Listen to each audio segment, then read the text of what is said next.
Let them compete at whatever they're competing at. Assume that the man who wins is the best man. Marry him.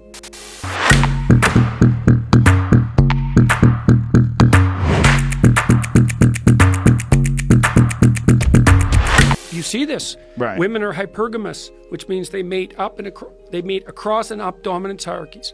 And so if you're a male who's successful in a given hierarchy, the probability that you're going to have additional mating opportunities is exceptionally high. It's an unbelievably good predictor of that.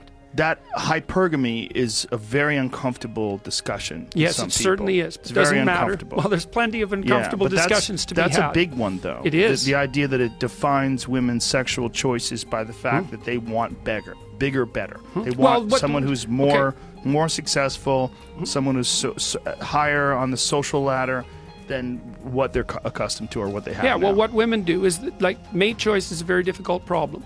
So how do you solve it? Well, here's how women solve it. Throw them in a ring, let them compete at whatever they're competing at, assume that the man who wins is the best man, marry him. Yes. It's a brilliant solution. It's a market-oriented solution. It's actually the solution that appears to have driven our evolutionary departure from chimpanzees. It's a biological solution. It's a biological solution, but it has a cost. What is the cost? Well, the cost is polygamy. And so we rein that in with enforced monogamy. And we do that in order to provide stable circumstances for children. Is a polyamorous society just as unattainable as this utopian Marxist idea? Yes, I think so, because it looks like, and this is another point I was making that didn't get covered in the article, although I wrote about it somewhat extensively on my blog, is that societies tilt towards monogamy across the world. It's human universal. Now, that doesn't mean that people don't have polygamous or polyamorous tendencies, because they certainly do.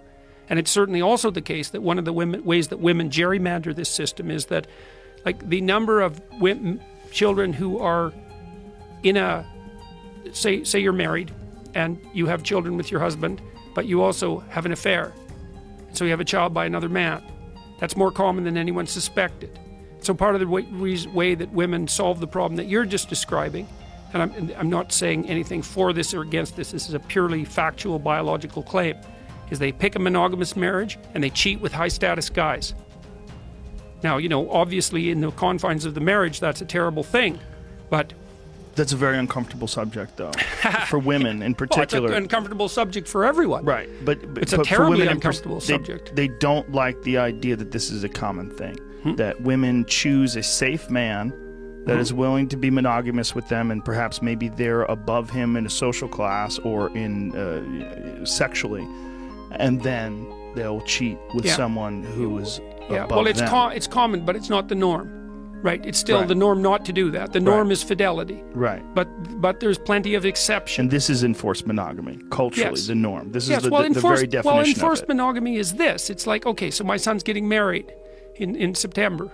And so let's say he comes to me in a year and he says, hey, Dad, guess what? I've had 3 affairs in the last year and they've all been successful. I haven't got caught. Aren't I a good guy?